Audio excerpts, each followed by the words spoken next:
اعوذ باللہ السمیع العلیم من الشیطان اللعین الرجیم بسم اللہ الرحمن الرحیم الحمد للہ رب العالمین والصلاة والسلام علی سیدنا و نبینا و شفیعنا بالقاسم محمد و آلہ الطیبین الطاہرین المعصومین ولعنۃ اللہ علی اعدائہم اجمعین من یومنا ھذا الی یوم الدین اما بعد فقد قال اللہ سبحانہ تبارک و تعالی فی کتابہ المبین وہو اصدق الصادقین بسم اللہ الرحمن الرحیم لا اکراہ فی الدین۔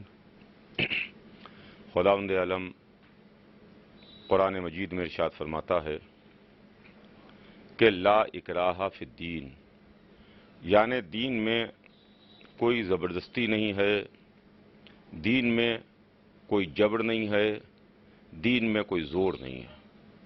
اس کا مطلب یہ ہے کہ اسلام مذہب کی جو آفیشل بک ہے، جو الہی کتاب ہے، جو اللہ کی طرف سے نازل ہوئی، اس میں ایک قانون، ایک اصول ہم کو بتا دیا گیا کہ دیکھو دین کے معاملے میں کوئی جبر نہیں ہے، کوئی زبردستی نہیں ہے۔ یعنی اسلام وہ مذہب نہیں ہے کہ جو زبردستی کلمہ پڑھوائے، اسلام وہ مذہب نہیں ہے کہ جو زور زبردستی کر کے آپ کے اوپر اپنے نظریات تھوپنے کی کوشش کرے۔ اس لیے کہ مذہب نے ہمارے اوپر زبردستی اسلام کے نظریات نہیں تھوپے، مذہب نے زبردستی ہمارے اوپر جو نظریات دین کے ہیں، یعنی اللہ ایک ہے، محمد اس کے رسول ہیں، علی اس کے ولی ہیں، قرآن اس کی کتاب ہے، کعبہ بیت اللہ ہے، نماز، روزہ، حج، زکوٰۃ وغیرہ وغیرہ جو اصول دین و فروع دین ہیں، یہ اسلام نے زبردستی ہمارے اوپر نہیں لا دے، بلکہ ہم کو عقل کا جوہر دے کے ہم کو آزاد کیا، جوہر عقل سے آراستہ کیا، ہم کو مخلوقات میں سب سے اشرف بنایا، اسی واسطے ہمیں اشرف المخلوقات کہتے ہیں۔ ہم اشرف المخلوقات اسی بنیاد پر ہیں کہ ہمارے پاس عقل ہے، ہمارے پاس فہم ہے، ہمارے پاس سمجھ ہے۔ ہم عقل کی بنیاد کے اوپر یہ سوچ سکتے ہیں کہ کیا صحیح ہے، کیا غلط ہے، کیا حق ہے، کیا باطل ہے، کہاں اندھیرا ہے، کہاں اجالا ہے، روشنی ہے۔ حضور سرور کائنات نے بھی زبردستی کلمہ نہیں پڑھوایا، نہ آل رسول نے زبردستی کسی کو اسلام میں داخل کیا، بلکہ رسول اللہ کی سیرت یہ رہی، رسول کا کردار یہ رہا، رسول اللہ کا عمل یہ رہا کہ رسول اللہ نے باتیں ضرور بتائیں کہ حق کیا ہے، باطل کیا ہے، دین کیا ہے، بت پرستی کیا ہے، اللہ کون ہے، جو اللہ کا انکار کریں، اللہ کے مقابلے پر بت آئیں، وہ کیا ہیں۔ حضور سرور کائنات نے زبردستی کسی کو کلمہ نہیں پڑھوایا، اسی لیے اللہ کے رسول نے کبھی تلوار نہیں اٹھائی، رسول نے کبھی تلوار نہیں چلائی، تاکہ کل کا آنے والا مورخ یہ نہ لکھے کہ رسول اللہ نے تلوار کے زور پر اسلام پھیلایا، رسول اللہ نے تلوار کے زور پر کلمہ پڑھایا، رسول اللہ کے ہاتھ میں تلوار تھی لہذا لوگ اس کے خوف سے مسلمان ہو گئے۔ رسول اللہ نے راستہ بتایا کہ دیکھو صحیح راستہ کیا ہے، حق کا راستہ کیا ہے، غلط راستہ کیا ہے، باطل کا راستہ کیا ہے، جنت کا راستہ کیا ہے، دوزخ کا راستہ کیا ہے۔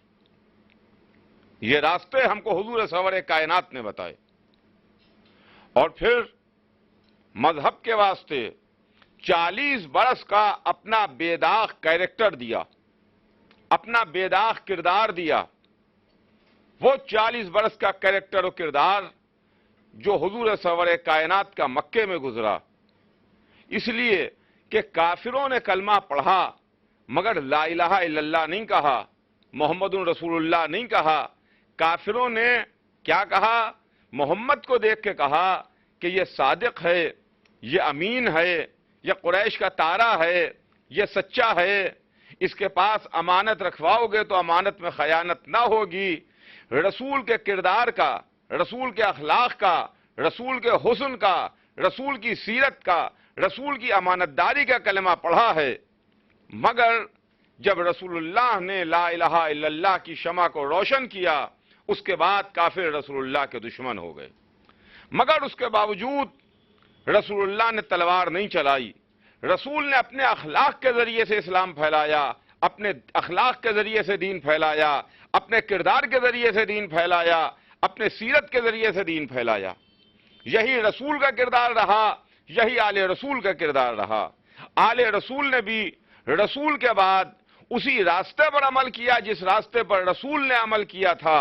مولا علی نے بے شک تلوار چلائی ہے، مگر تلوار اس واسطے نہیں چلائی کہ لا الہ الا اللہ کہو تو میں گردن کاٹ دوں گا، محمد رسول اللہ کہو نہیں تو میں تمہیں قتل کر دوں گا، اس واسطے نہیں چلائی ہے۔ ہاں، جو مقابلے پر لشکر لے کر کے آئے ان سے مقابلے پر لڑنے کے لیے گئے ہیں، یعنی ڈیفنس کا کام کیا ہے، آفنس نہیں کیا ہے، اپنا بچاؤ کیا ہے، حملہ نہیں کیا ہے۔ دونوں میں فرق ہے عزیزان گرامی، بچاؤ میں اور حملے میں۔ اپنی حفاظت کرنا اور ہے، کسی پر حملہ کرنا اور ہے۔ تو مولا علی ہوں یا امام حسین علیہ السلام ہوں، اس لیے کہ یہی دو معصوم ہیں اماموں میں جنہوں نے تلواریں چلائی ہیں، اور بقیہ دوسرے امام نے مولا علی کے ہمراہ لقاب تلوار چلائی ہے۔ مولا علی کے ساتھ میدان جنگ میں تلوار تو چلائی ہے، لیکن مولا علی کے بعد امام حسن علیہ السلام نے تلوار نہیں چلائی، یا چوتھے امام سے لے کے 11ویں امام تک کسی امام نے تلوار نہیں چلائی۔ تو عزیزان گرامی، میرے مختصر اس وقت بات کرنے کا اور یہ بات کہنے کا مطلب یہ ہے کہ دین میں کوئی زور نہیں ہے، دین میں کوئی زبردستی نہیں ہے، دین میں کوئی جبر نہیں ہے۔ لا اکراہ فی الدین، دین میں کوئی جبر نہیں ہے۔ یہ قرآن کا اعلان ہے، یہ الہی اعلان ہے، یہ اسلام کا اعلان ہے، یہ مذہب کا اعلان ہے۔ تو جب دین میں کوئی جبر نہیں ہے تو نہ لا الہ الا اللہ کہنے میں جبر ہونا چاہیے، نہ محمد الرسول اللہ کہنے میں جبر ہونا چاہیے، نہ زبردستی اس معاملے میں جبر ہونا چاہیے کہ آپ یہ کیوں کر رہے ہیں، یہ نہ کیجئے، جیسا ہم چاہیں ویسا کیجئے۔ اس لیے کہ آج ایک مسلمان ملک ہے جو اپنے کو اسلام کا نام نہاد ٹھیکیدار سمجھتا ہے، جو اپنے کو اسلام کا بڑا سمجھتا ہے، اس واسطے کہ اس کے ملک کے اندر اللہ کا گھر ہے، اس کے ملک کے اندر بیت اللہ ہے، اس کے ملک کے اندر حرم رسول ہے، وہ وہی زبان بولتا ہے جو اسلامک لینگویج ہے، یعنی عربی زبان، وہ وہی زبان بولتا ہے جو قرآن کی زبان ہے، یعنی عربی زبان جس میں قرآن نازل ہوا۔ اس بنیاد کے اوپر کوئی اپنے کو اسلام کا ٹھیکیدار سمجھنے لگے، کوئی اپنے کو مذہب کا ٹھیکیدار سمجھنے لگے، تو ہرگز یہ بات صحیح نہیں ہے، بالکل یہ بات غلط ہے۔ تو جب یہ معاملہ غلط ہے تو اب جو عمل کر رہا ہے اسے عمل کرنے دیا جائے۔ اسلام میں اگر رسول اللہ نے، مذہب نے، دین نے کسی معاملے کو حرام یا ناجائز نہیں قرار دیا ہے تو وہ جائز مانا جائے گا، اگر ناجائز قرار نہیں دیا ہے تو وہ جائز جانا جائے گا۔ جیسے ہر وہ چیز پاک ہے جس کی نجاست کا آپ کو یقین نہ ہو، اسی طریقے سے ہر عمل جائز ہے جب تک کہ اس کے واسطے مذہب نے روکا نہ ہو، اسلام نے اس کو منع نہ کیا ہو۔ آج ہم مجلسیں کرتے ہیں، آج ہم کالے کپڑے پہنتے ہیں، آج ہم سینہ زنی کرتے ہیں، آج ہم یا حسین کرتے ہیں، آج ہم غم حسین میں آنسو بہاتے ہیں، ہم سبیلے لگاتے ہیں، علم عباس اٹھاتے ہیں، زری اٹھاتے ہیں، امام باڑوں میں، درگاہوں میں، کربلاہوں میں جاتے ہیں، پیشانی جھکاتے ہیں۔ اس کے اوپر اعتراض ہے۔ نماز میں ہم سجدگاہ پر سجدہ کرتے ہیں، سجدگاہ اپنے سامنے رکھتے ہیں، تو کچھ اسلام کے ٹھیکیدار زبردستی کرتے ہیں کہ صاحب آپ یہ کیوں کر رہے ہیں، ایسا عمل کاہے کے واسطے انجام دے رہے ہیں، یہ رونا کہاں سے آیا، یہ سینہ زنی اسلام میں کہاں سے آئی، یہ کالے کپڑے اسلام میں کہاں سے آئے؟ یہ علم اسلام میں کہاں سے آیا؟ یہ سجدگاہ پر سجدہ کرنا مذہب میں کہاں سے آیا؟ یہ سبیلیں اسلام میں کہاں سے آئیں؟ اما سب کچھ سارا کام آپ کے ملک میں ہو رہا ہے، ہم پر اعتراض کرنے والے کہاں کے ہیں آپ؟ لا اکراہ فی الدین، دین میں کوئی جبر نہیں ہے، سب کچھ اسلام میں ہے، سب کچھ دین میں ہے، سب کچھ مذہب میں ہے۔ نہ حضور سرور کائنات نے گریے سے روکا، نہ آنسو بہانے سے روکا، نہ غم منانے سے روکا، نہ علم اٹھانے سے روکا، نہ سبیل لگانے سے روکا۔ مذہب میں ان چیزوں کے واسطے روکش نہیں ہے۔ اگر علم اٹھانے سے منع کیا ہوتا تو شب خیبر میں 40ویں رات کیسے یہ فرماتے کہ کل میں علم اسے دوں گا کہ جو مرد ہوگا، کردار ہوگا؟ اس کا مطلب یہ ہے کہ علم کا ملنا بھی سنت ہے، علم کا اٹھانا بھی سنت ہے، علم کا اٹھانا بھی سنت ہے، اس کے علاوہ سبیل بھی سنت ہے۔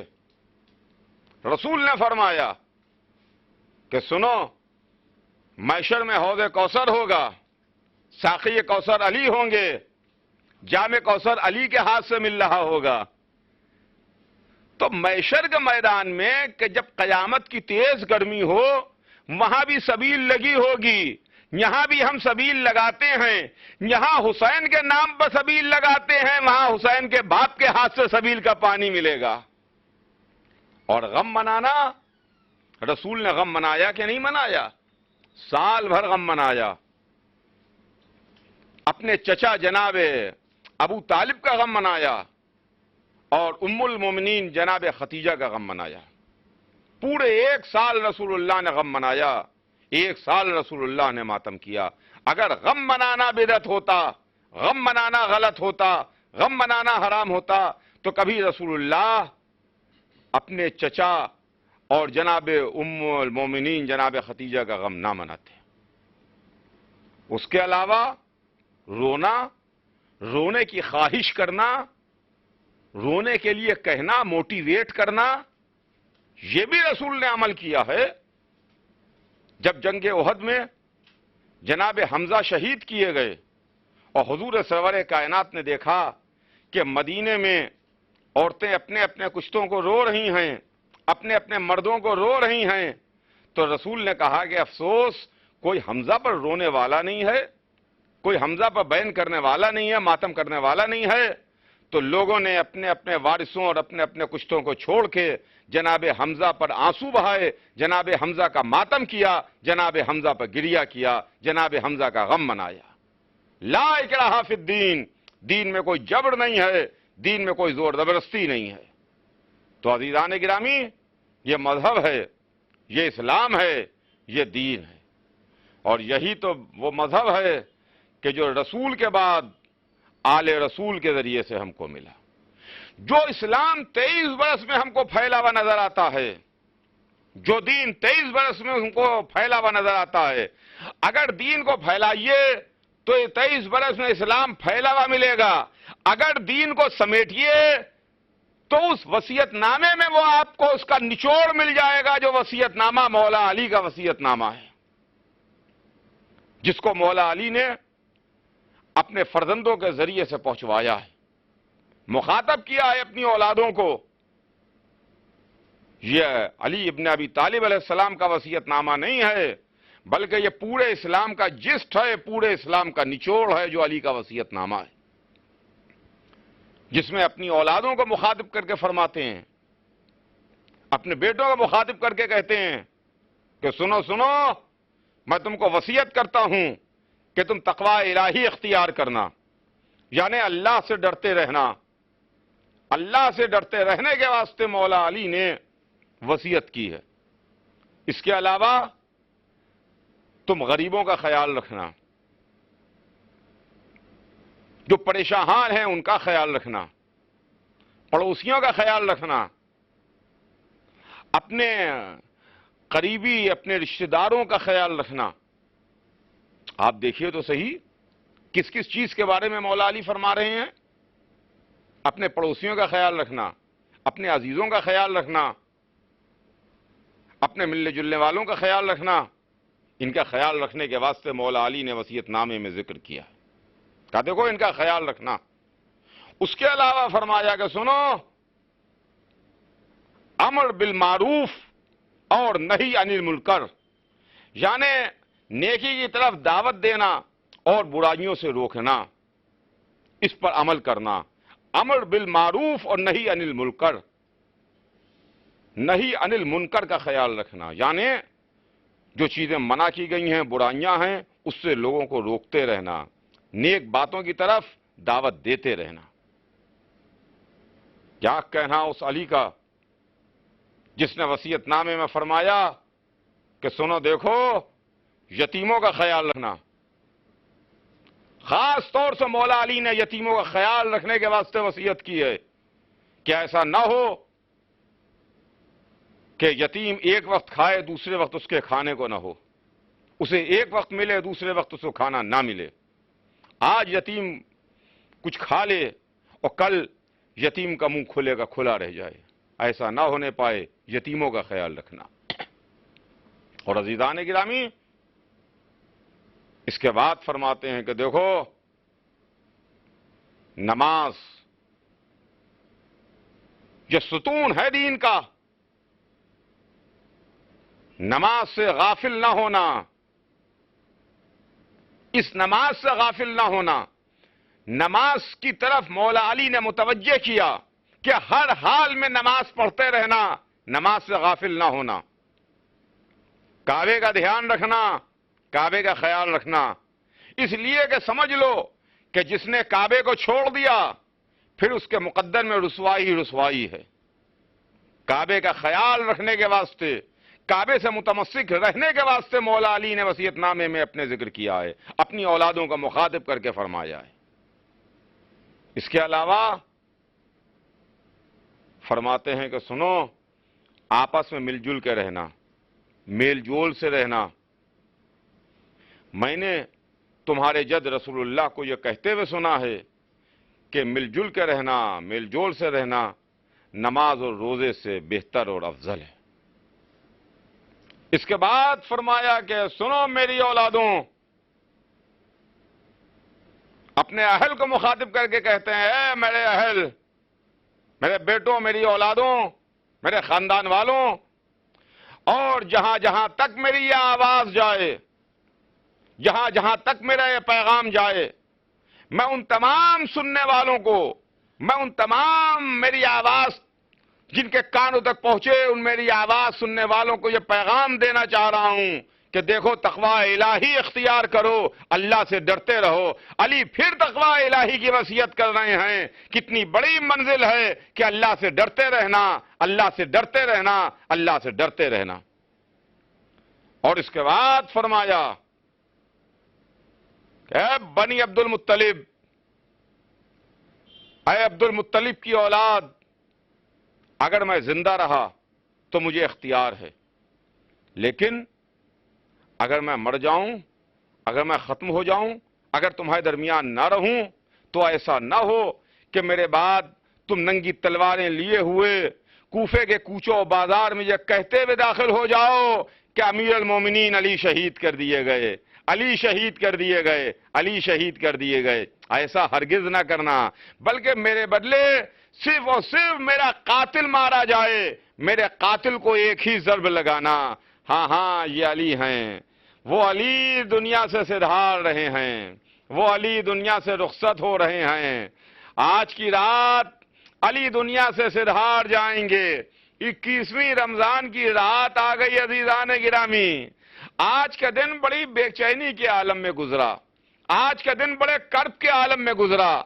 ہاں عزیزان گرامی، اس وقت آپ جو مجلس و مصائب سن رہے ہیں، لاک ڈاؤن کا زمانہ ہے، لیکن اس عبادت میں آپ شریک ہیں، اور یہ حمید اسلامک چینل کے ذریعے سے اس عبادت میں آپ شریک و شامل ہیں، جو علی کے ذکر کی عبادت ہے، علی کے مصائب میں آنسو بہانے کی عبادت ہے۔ علی دنیا سے سدھار رہے ہیں، علی دنیا سے جا رہے ہیں۔ یا علی خدا حافظ، یا علی خدا حافظ، یا علی الوداع۔ علی دنیا سے سدھار رہے تھے، علی کے گھر میں رونے کا کوہرام برپا تھا، علی کے گھر سے گریے کی صدائیں آ رہی تھیں۔ تاریخ میں ہے کہ 20ویں رمضان یوں تو سب رو رہے تھے، علی کے بیٹے، علی کی بیٹیاں، علی کے بھتیجے، علی کی اولادیں، علی کے افراد خاندان، علی کے شیعہ، علی کے چاہنے والے سب آنسو بہا رہے تھے، مگر تاریخ میں لکھا ہے کہ عباس کچھ عجب انداز سے رو رہے تھے۔ عباس کے گریے کا انداز ہی کچھ عجب تھا، عباس کی آنکھوں سے آنسو نہیں تھم رہے تھے۔ ہاں کیوں کیسے عباس کی آنکھوں کے آنسو تھمیں؟ اس لیے کہ یہ عباس ہی تو ہیں جو علی کی تمنا تھے، جن کو علی نے تمنا کے ذریعے سے حاصل کیا تھا۔ یہ عباس ہیں عزیزان گرامی، اور تاریخ لکھتی ہے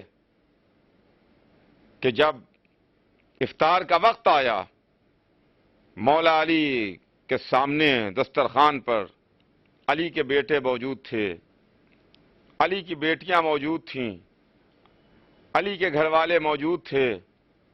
علی نے حسین کو اپنے قریب بلایا، اپنے قریب بلا کے اپنے ہاتھ سے روٹی کا ٹکڑا حسین کے دہن میں رکھا، اپنے ہاتھ سے حسین کو پانی پلایا، جام آب اٹھا کے حسین کے دہن کے قریب لے گئے اور فرمایا کربلا کے پیاسے باپ کے ہاتھ سے پانی پی لے، کربلا کے پیاسے باپ کے ہاتھ سے پانی پی لے۔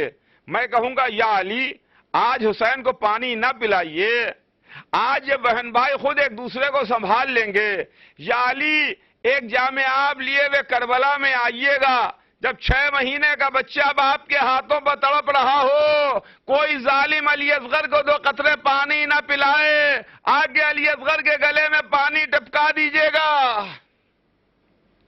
ہاں عزیزان گرامی، علی سدھار رہے ہیں، علی دنیا سے رخصت ہو رہے ہیں، رونے کی رات ہے، گریے کی رات ہے۔ آج ہر فضیلت آنسو بہا رہی ہے، آج ہر فضیلت گریا کر رہی ہے۔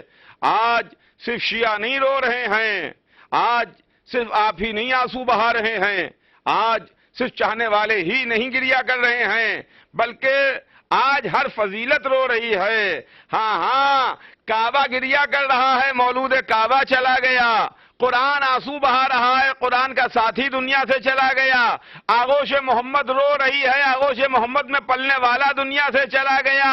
آج علم آنسو بہا رہا ہے کہ خیبر میں جس کو دیا گیا، آج وہ صاحب علم دنیا سے چلا گیا، آج محمد کے بستر پر سونے والا دنیا سے رخصت ہو گیا، آج غدیر کے منبر پر مولا بننے والا دنیا سے چلا گیا۔ علی دنیا سے جا رہے ہیں، علی دنیا سے سدھار رہے ہیں۔ تاریخ میں ہے کہ ایک مرتبہ مولا علی نے پورے گھر سے وصیتیں کی، اور وصیتیں کرنے کے بعد فرمایا مجھے روبہ قبلہ لٹا دو، روبہ قبلہ علی کو لٹایا گیا۔ علی نے ایک مرتبہ فرمایا بسم اللہ و باللہ، علی نے آنکھوں کو بند کیا، علی کے گھر سے رونے کا شور برپا ہوا، زینب نے سر پیٹا، ام کلثوم نے تماچے لگائے، عباس رونے لگے، حسن حسین نے گریہ کیا، علی دنیا سے سدھار گئے۔ واہ علیہ واہ مظلومہ کی صدائیں بلند ہونے لگی۔